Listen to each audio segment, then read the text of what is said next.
तुमच्याकडं 2 एकर जमीन आहे मायावर, बोला किती जमीन आहे? मग 2 एकर जर जमीन असेल तर तुम्ही जवाई किती एकरावाला पाहिला पाहिजे आई? 5 एकरावाला. तुमच्याकडे 2 एकर म्हणल्यावर तुम्ही किती एकरावाला पाहिला पाहिजेत? 5 एकरावाला. लय तुमची पोरगी देखणी असेल तर 7 एकरावाला, याच्यापेक्षा जास्त देखणी असेल तर 8 एकरावाला, याच्यापेक्षा देखणी असेल तर 10. आता काही अप्सरा तर नाहीच आहे, काही वरून थोडी पडलेली ती तुमच्यासारखी माझ्यासारखीच असेल, बरोबर आहे का नाही? लयतले 15 एकरावाला पाहिला पाहिजेत. अहो दोघी मायले की दररोज दुसऱ्याच्या शेतात आहे, घरी 1 गुंठा जमीन नाही तरी पुरीच्या मायला 25 एकरावालाच नवरदेव पाहिजे. कुठून खदून काढायचं का आम्ही? बरं जेव्हापासून बया सोयरिकीत आल्या मारा तेव्हापासून सोयरिकीच होय ना. पहिले जुने लोक सोयरिकी करायचे, नुसता शब्द टाकला की सोयरीक व्हायची. ह्या आडेल बया जेव्हापासून सप्त्या सोयरिकीत आल्या तेव्हापासून पोरं डिप्रेशन मध्ये चालले माया. हो बरं 25 एकरावाला पाहिजे तर बैठकीतच पुरीची माय म्हणजे माझी पेडगी शेतात येणार नाही, आणि मग जमीन कशाला पाहिजे? किती अवघड झालंय महाराज.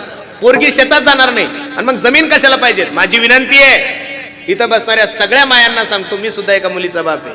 जगातल्या कोणत्याच आईला आणि बापाला वाटत नाही माझ्या पुरीचं वाटोळं व्हावं, पण बाया हो लग्न करत असताना मुलगा श्रीमंत किती हे नका पाहू, लग्न करत असताना त्याच्याकडे प्रॉपर्टी किती हेही नका पाहू, लग्न करत असताना तो दिसतो कसा हेही नका पाहू. एका लेकराचा ऐका, लग्न करत असताना मुलगा फक्त सुसंस्कारिक बघा, तुमच्या पोरीचं कल्याण झाल्याशिवाय राहणार नाही.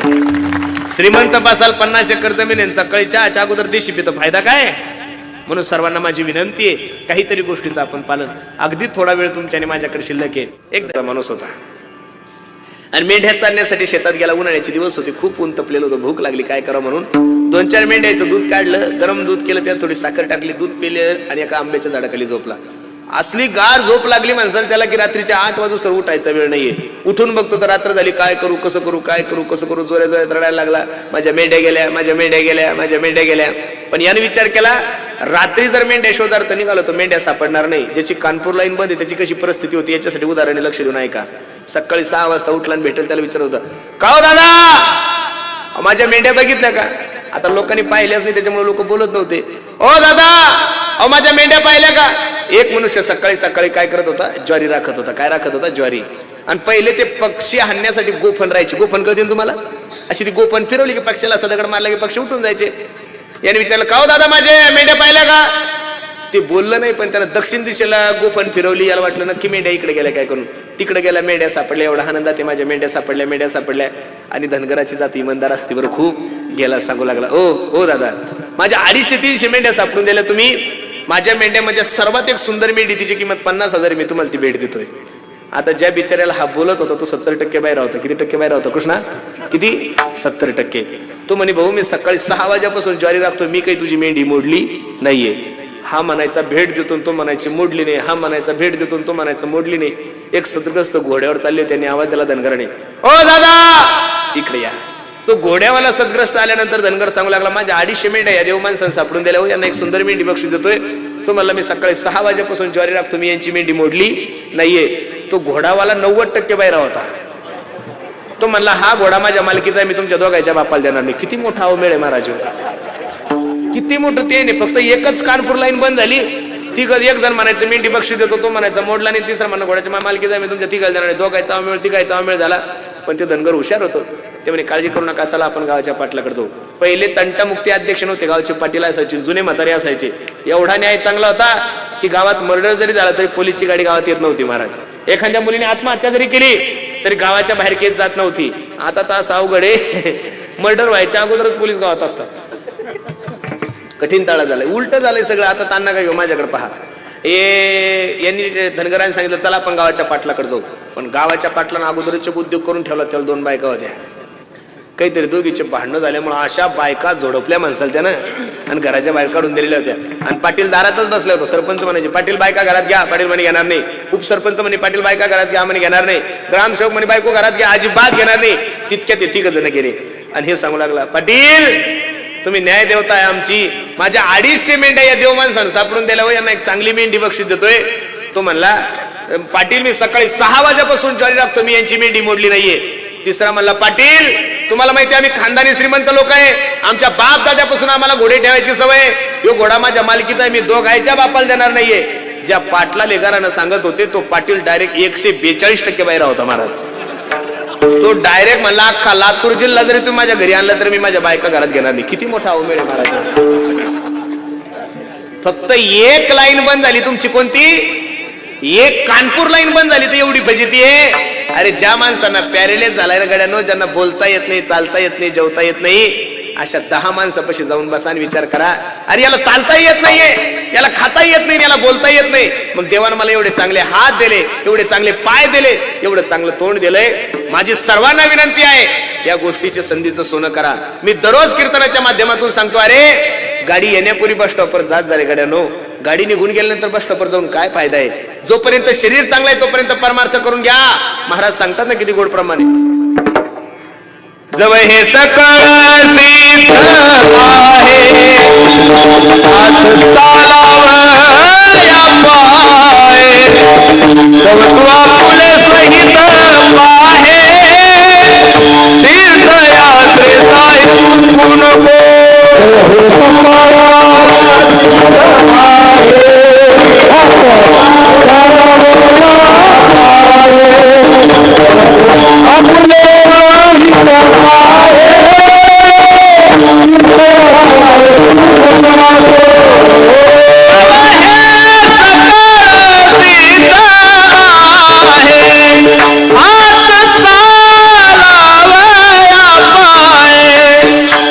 तव तू आपुले स्वहित पाहे, तीर्थयात्रे जाय चुकू नको. जव हे सकळ सिद्ध आहे, जव हे काळ असे दुरी ठेला, जोपर्यंत काळ तुमच्यावर झेप घेत नाहीये, जोपर्यंत हे सकळ सिद्ध आहे तोपर्यंत देवाचं चिंतन करून घ्या. पण जी गोष्ट माणसाला प्राप्त असते तिच्याविषयी माणसाला महत्व कळत नाही. महाराज सांगतात ना, औट हात कामान देह भगवान ने तुझको दिया, खाया पिया सुख से सोया नाहक जमाना खोया. एवढा 3.5 हाताचा नर्दे जगाच्या मालकाने दिलाय महाराज, मग तो तुम्हाला कळाला नाही. कारण की काहींना नर्दे मिळाला नाही, कळाला नाही 1, काहींना मिळाला पण कळाला नाही 2, आणि काही लोकांना याचं महत्व कळालंय. स्वर्गातील देवांना याचं महत्व कळालंय, पण त्यांना या नरदेहाला त्यांना प्राप्ती नाहीये. म्हणून स्वर्गातील देव या नरदेहाची अपेक्षा करतात. अभंगाचं पहिलं चरण,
पहिल्या चरणामध्ये माझ्या तुकोबराय सांगतात, इहलोकीचा हा देह देव इच्छिताती पाय. इथं जे एतिकवरती नाहीये महाराज, स्वर्गामध्ये आपल्यापेक्षा चांगले रस्ते, कल्पतरू आहे, कामधेनू सारख्या गायी आहे, अप्सर आहे, सगळं काही आहे. इथल्यापेक्षा चांगले गाणारे, इथल्यापेक्षा चांगले वाजवणारे. पण ते वाजवायचं जर ऐकायचं असेल, गायन ऐकायचं असेल, तुम्हाला थोडं पुण्य खर्च करावं लागतं. काय खर्च करावं लागतं? पुण्य खर्च करावं लागतं. आता इथं तुम्ही काय खर्च केलं हो गायन ऐकण्यासाठी? आयोजकाचा थोडाफार झाला असेल खर्च, तुमचा काय खर्च झाला? फुकट आहे ना. महाराष्ट्रात असं कधी पाहिलं का की तुम्ही ह्या हरिभक्त पारायण टिंब महाराजाचं कीर्तन आहे 100 रुपये तिकीट आहे का कुठं? अजिबात नाही, सगळं फुकट आहे ना. कीर्तन जर स्वर्गात ऐकायचं असेल, गायन जर गंधर्वाचं ऐकायचं असेल, इंद्रासारख्या वादकांचं जर वादन ऐकायचं असेल तर तिथं पुण्य खर्च करावं लागतं. पुण्य एकदा संपलं की ते तुम भुक्त्वा स्वर्ग लोक विशालम श्री पुण्यमृत लोक विशंती एवं त्रैधर्म्य मनोप्रपन्नागतागतम काम कामाला बनते. मग तया पुण्याची पावटी सरे सवेची इंद्रपणाची उटी उतरे हे उलागती माघारे मृत्यू लोका माय बाप. लक्ष द्या ना माझ्या कीर्तनाकडे, थोडं पहा, ऐका. स्वर्गाच्या गोष्टी नाही त्या इथे आहे, म्हणून तुम्हाला सांगतात हेची देही गडे देवाचे भजन आणि हे ज्ञान नाही कोठे आणि हे ज्ञान नाही कोठे हेची देही गडे देवाचे भजन. या जगामध्ये याच योनीमध्ये तुम्हाला देवाचं भजन आहे महाराज. बाकीच्या ठिकाणी कशाचं काय मेळ आहे? म्हणून जी गोष्ट प्राप्त आहे तिच्याविषयी माणसाने महत्व जाणून घेतलं पाहिजे. पण तुमचं माझं असं झालेलं आहे, जे प्राप्त आहे तिच्याविषयी महत्वच नाहीये, नुसती धावपळ चालू आहे, काही कळत नाही, नुसतं पळणं चालू आहे. राष्ट्रसंत तुकडोजी महाराज सांगतात, जीवन गवा दिया जिसे पाना था उसको तो खो दिया, अमृत को छोड़ा पीता शराब तू, हरि भजन को मुख मोड़ दिया, पैसों के खातिर करता मिलावट, नेकी और नीति को भूल गया, क्या किया क्या किया क्या किया रे, जीवन गवा दिया जिसे पाना था उसको तो खो दिया. दादा, ज्याच्यासाठी आलेले आहात ती जर गोष्ट जीवनामध्ये निघून गेले तर माणसाच्या जीवनामध्ये एकच गोष्ट उरती, पश्चाताप पश्चाताप आणि पश्चाताप. म्हणून वेळ आहे तोपर्यंत देवाचं चिंतन करा. क्षण सुद्धा भगवंताच्या चिंतनाविना वाया नका घालू. श्वास श्वास पर कृष्ण भजी वृद्धा सासना खोय, ना जानी इस श्वास के आवन होय न होय. आणि एकदा का नरदे गेला ना की मला सांगतात पुनरपि मरणम पुनरपि जननम पुनरपि जननी जठरे शयनम. किती वेळा जन्म यावे नित्य भावे फजिती, एक एक योनी कोटी कोटी बेरा मग लागे वारा. मनुष्य द्याचा आंधळ्याच्या हातात कावळा सापडावा तसं नरदे सापडलेला आहे. पावला हा देह कागटाली न्याय न घडो उपाय घडो आले बसणारे मंडळी. एका राजाने दौंडी दिली गावात. ऐका हो ऐका, जो कोणी कावळा पकडून आणल त्याला 5,000 रुपये बक्षीस दिले जाईल. आता कावळा काही पकडायची गोष्ट आहे का महाराज? कावळा वेगळा आणि डोम कावळा वेगळा. कावळ्यात आणि डोम कावळ्यात फरक आहे बरं. कावळा म्हणजे जो आपण दसक्रिया दिला पिंडाला तो स्पर्श करतो त्याला कावळा म्हणतात. आणि डोम कावळे म्हणजे माणसं. सप्त्यात आले तरी सप्त्याचा नाश, ग्रामपंचायत मध्ये गेले ग्रामपंचायतचा नाश, दिंडीचा नाश, एखाद्याच्या घरात गेले घराचा नाश. डोम कावळे काय एवढं विचित्र वागत असेल काही सांगता येत नाही. आता लोक विचार करू लागले कावळा काही पकडायची गोष्ट आहे का महाराज? अजिबात नाहीये. सगळे लोक थांबून गेले. एक आंधळा गंगेवर स्नानासाठी गेला, स्नान झालं आणि भगवंताला पाणी गंगे मातेला पाणी समर्पित करत असताना हात वर केले आणि आंधळ्याचं नशीब एवढं की त्याच्या हातात कावळा सापडला. नाचायला लागलं ते आंधळ. डोळ्यावाल्याला कावळा सापडला आणि आंधळ्याला सापडलं म्हणजे महाराज एवढ्या मोठ्या लाटेमध्ये एखाद्या विरोधी पक्षाचं सीट निवडून येण्यासारखं झालं ते. बरोबर आहे का नाही? कठीण ताळा झालाय. आणि मग काय नाचायला लागला महाराज. अजी सोनियाचा दिनो नाचायला लागला तो. उजळले भाग्य आता अवघी चिंता वारली. आंधळ थोडं स्वार्थी होतं. काय होतं? स्वार्थी होतं. आंधळ्याने विचार केले सकाळचे 8:30 वाजले एक कावळा सापडला, 5 वाजे लोक जर 2-4 कावळे सापडले कसे 15-20 हजार रुपयाचा धंदा होईल. मग आंधळ्यानं काय केलं माझ्याकडे पहा, म्हणजे तुमच्या दृष्टांत लक्षात येईल. आंधळ्यानं तो कावळा घेतला आणि बगलात ठेवला. कुठे ठेवला? कुठे ठेवला? बगलात ठेवला. आणि दुसरा कावळा पकडण्यासाठी आंधळ्यानं हात वर केली. काय केले? हात वर केले. आता पहिला होता तो निघून गेला ना, आता किती दिवस थांबला म्हणजे कावळा सापडेल का हो? अरे तसं पावला हा देह. अरे या जगामध्ये अशी कोणती एजन्सी नाहीये. मोबाईलची एजन्सी आहे, साऊंडची एजन्सी आहे, गाडीची एजन्सी आहे, कपड्याची एजन्सी आहे, नॉनव्हेजची सुद्धा एजन्सी आहे, व्हेजिटेरियन खाण्याची एजन्सी आहे, कांद्याची एजन्सी आहे. मला इथं बसणाऱ्या सगळ्या मंडळीने सांगा, आमच्या कृष्णा भैयांना आणि पुरुषोत्तम दादाला विचारायचं, पुण्यामध्ये सगळ्या एजन्सी आहे, माणसं तयार करायची एजन्सी आहे का? नाही नाही नाही माणसं तयार होण्याची एजन्सी आतापर्यंत देवाच्या बापाला नाही, कोणालाच जमलं नाही महाराज. ते माणूस एकदाच आहे. म्हणून सर्वांना माझी विनंती आहे, हे बघा माझे गुरुजी मला एक त्रिकुटी सांगतात, पहिलं तर माणसाला नरदेह मिळतच नाही. पहिलं माणसाला नरदेह मिळत नाही, मिळाला तर तो टिकत नाही आणि गेला तर परत मिळत नाहीये. मग आपल्याला मिळाला, आपण या संधीचं काय केलं पाहिजे? सोनं केलं पाहिजे. पावला हा देह का गटारे न्याय न घडू पाय घडू आले. सगळ्या गोष्टी परत परत मिळतात हो. अहो गेलेली संपत्ती प्रयत्न करा, परत मिळेल. गेलेली सत्ता परत मिळेल. गेलेला पैसा परत मिळवता येईल. गेलेली जमीन परत घेता येईल. पण सर्व मंडळींनी माझं एक वाक्य लिहून ठेवा, life is not once more. Life is not once more. मला तर देवाचे खूप उपकार मानायचे महाराज, आणि देवापेक्षा यमाचे खूप मोठे उपकार मानायचे. का? जसं तुम्ही अभिष्ट चिंतन सोहळा साजरा करता तसं मला यमाचा सुद्धा एक गुणगौरव सोहळा साजरा करायचा. का? जगातले सगळे लोक मॅनेज झाले, पण अजून यम कोणाच्या बापाकडून मॅनेज झाला?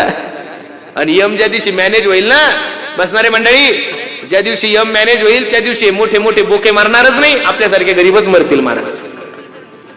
यम आला की म्हणतील हे चेक घेऊन 5 वर्ष येऊ नको, आताच निवडून आलो, आता परत 5 वर्ष तोंड पाहायचं.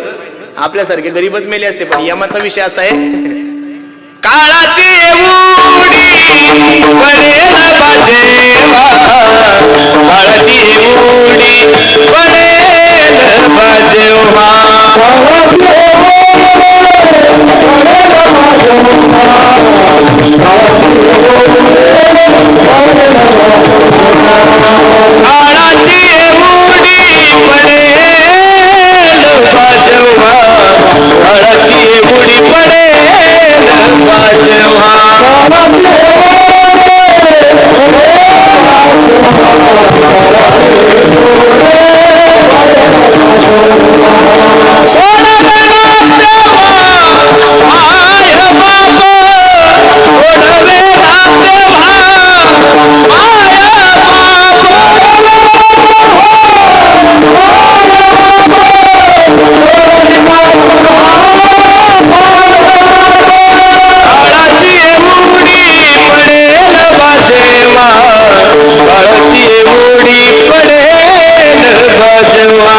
काळाची एवढी पडेल बाजेवा, काळाची एवढी पडेल बाजेवा.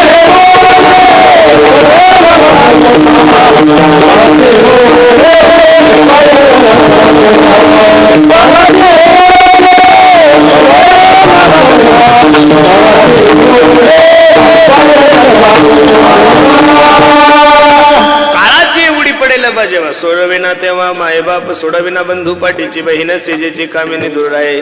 तुम्ही किती जरी मोठे शावकार असले ना, तिथे एकदा जर तुम्हाला मिस कॉल आला की जावंच लागतो महाराज. तिथं काही म्हणता येत नाही. आता जर समजा यमाचा मला कॉल आला, पुरुषोत्तम बा 10 वाजले नाही, बरोबर 10 वाजून 15 मिनिटांनी तुम्हाला न्यायला येणार आहे.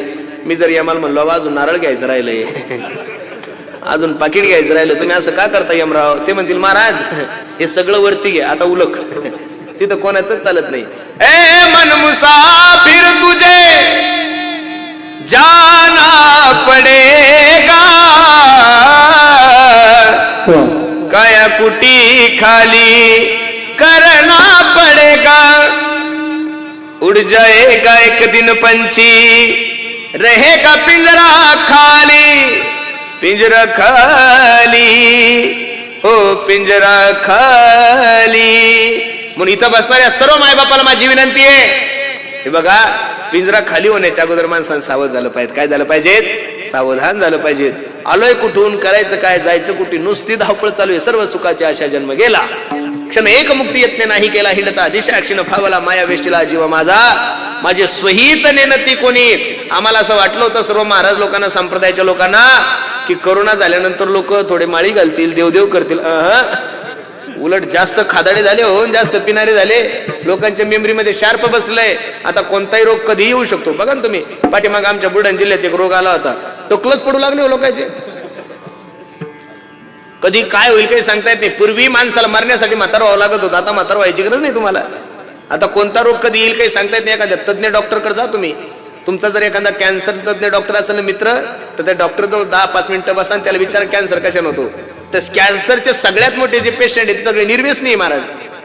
निर्व्यसनी लोकांना कॅन्सर होण्याचं काय कारण आहे? जे दारू पितात त्यांना कॅन्सर नाही, जे गुटखा खातात ते कॅन्सर नाहीये. आणि कॅन्सरचं सगळ्यात जास्त प्रमाण महिला मंडळीमध्ये वाढले. काय खातात त्या बिचारे? चहा पित असतील, याच्या पलीकडे काय? सुपारी नाही, काही नाही, तरी सुद्धा कॅन्सर होतो. याचं कारण तुम्ही आम्ही जे खाताय ते जेवण नाहीये, ते विष खातोय महाराज. काय खातोय? अरे केळं सुद्धा संध्याकाळी कच्चे असले की सकाळी पिवळे होतात हो. टरबूज सुद्धा इंजेक्शनाला लाल होत आहे महाराज. कोणती गोष्ट तुम्ही भाजीपाला सुद्धा पहा, मुंबईला जर गेले तर मुंबईचा भाजीपाला पहा, अहो कलर टाकून भाजीपाला बनवतात हो महाराज.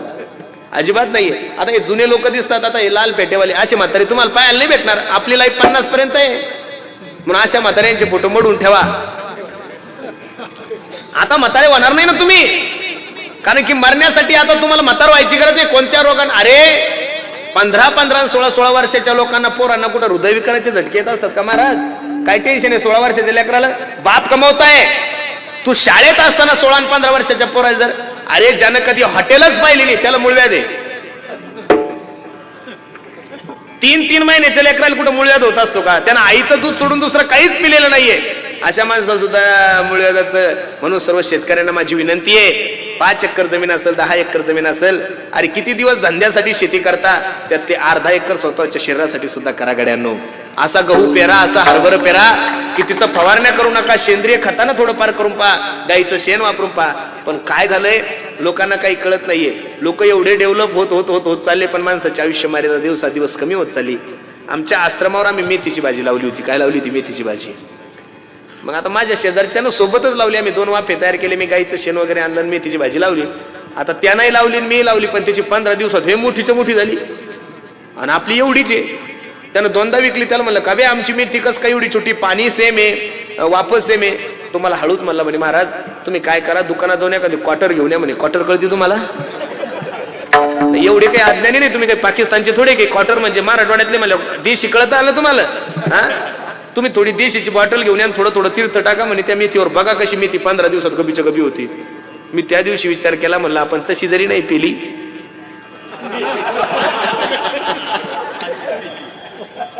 मी त्या दिवशी विचार केला, मला तशी जरी नाही पिली तर मेथीच्या मार्फत का होईना आपल्या पोटात अल्कोहोल चाललंय. बरं लक्ष देऊन ऐका. तुम्ही औषध वगैरे जर पाहिले ना महाराज, सगळे याच्यात थोडं ना थोडं काही ना काहीतरी मिक्सिंग आहे. म्हणून सर्वांना माझी विनंती आहे, चांगलं खात चला. आता या वयस्कर मायमावल्या पूर्वी चांगलं खात होत्या म्हणून त्यांच्या तब्येती चांगल्या आहे. आता कोणताही रोग कोणत्या रूपाने कधी येईल काही सांगता येत नाहीये. म्हणून सर्वांना माझी विनंती आहे, अगदी कालावधी थोडा आहे. कबीर महाराज सांगतात, दिहुडा हो 2 दिन का महिमान, अरे कब सुमरोगे राम, अब तुम कब सुमरोगे राम. बाल अवस्था खेल गवायो, तरुण हुआ तो समय गवाया हो. दिहुडा 2 दिन का महिमान,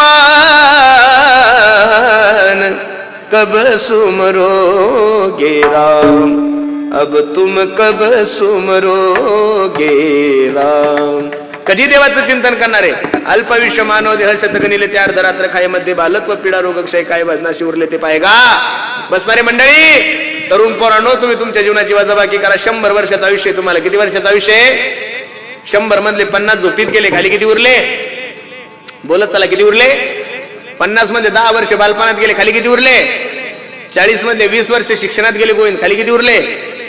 शिक्षण झालं, नोकरी 5 वर्ष पुरी पाण्यात गेले पोरं. सध्या महाराष्ट्रात सगळ्यात मोठा दुष्काळ जर कोणावर असेल तर पोरावर आहे, बिचावर. हे पोरांनो ताण नका घेऊ गड्यांनो, मी तुमचा युट्यूब फ्रेंड आहे.